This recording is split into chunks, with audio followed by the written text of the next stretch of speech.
After the vector bites a human, it deposits the larval worms, which invade the skin and eventually end up forming a nodule under the skin where the adult worms develop. While they're in this fibrous nodule under the skin, the adult worms shed on the order of 3,000 to 5,000 microfilariae, or larval worms, per day per adult. These larval worms, instead of entering the bloodstream, remain in the subcutaneous tissue and migrate through the subcutaneous tissue, causing changes to the skin that can manifest in such ways as very hypoelastic skin, baggy skin. As the disease progresses and the number of larval worms in the subcutaneous tissue increase, they eventually gain access to the tissues of the eye and cause microcalcifications, which over time build up and cause the blindness.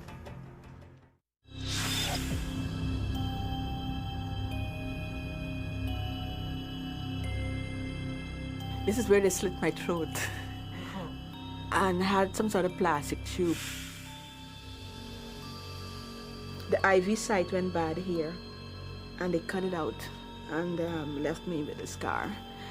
And I also have the scar from my feeding tube. My body is scarred now.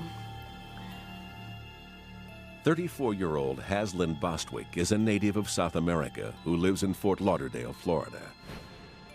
Haslyn knows a lot about one particular parasite, Plasmodium falciparum. It is the most deadly of all parasites and more commonly known as malaria. I go into the interior of Guyana very often. I used to spend up to 10 days in there at a time. And in order to make sure that I don't come into, nothing bites me, I would make sure that my tent was sprayed before I go to bed at night. While I'm outdoor, I make sure that my body is totally covered so nothing could bite me. In the spring of 1999, Haslyn had her blood checked for malaria when she returned from a trip to oversee a gold mine she owns in Guyana. She wasn't feeling well, but her tests proved negative. So Haslyn took her son on a school trip to Washington, D.C. She became weaker, more nauseous. 3 days into the trip, Haslyn took to her bed. So I lie down and then I got up later on, went to the bathroom and went back to bed. And when I went back to bed, I never got back up again. Haslyn Bostwick slipped into a coma. She was taken over by the malaria parasites. Haslyn joined the ranks of 250 million victims around the globe who contract malaria each year.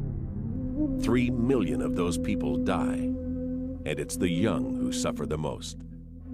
Every 30 seconds of every hour of every day, the malaria parasite kills a child. The research done over even the last 50 years have not been able to reduce the mortality, the in-hospital fatality rate of severe malaria in children in the tropics, in primary care hospitals in the tropics, 1%. Nothing that we've done has been able to reduce the mortality of severe malaria. Malaria had been a mystery for centuries. No one knew exactly where it came from, nor how it was passed from victim to victim.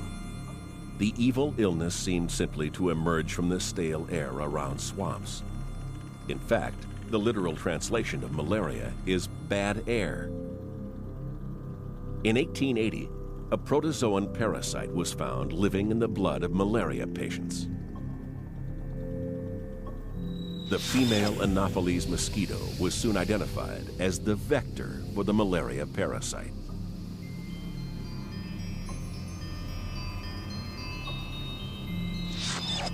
"60 years later, malaria was still the leading cause of sickness and death in humans on Earth. The medicine quinine, made from the bark of the cinchona tree, had been used to ease symptoms for 400 years. But it took until the 1950s to find hope in a weapon that would wipe out malaria's carrier.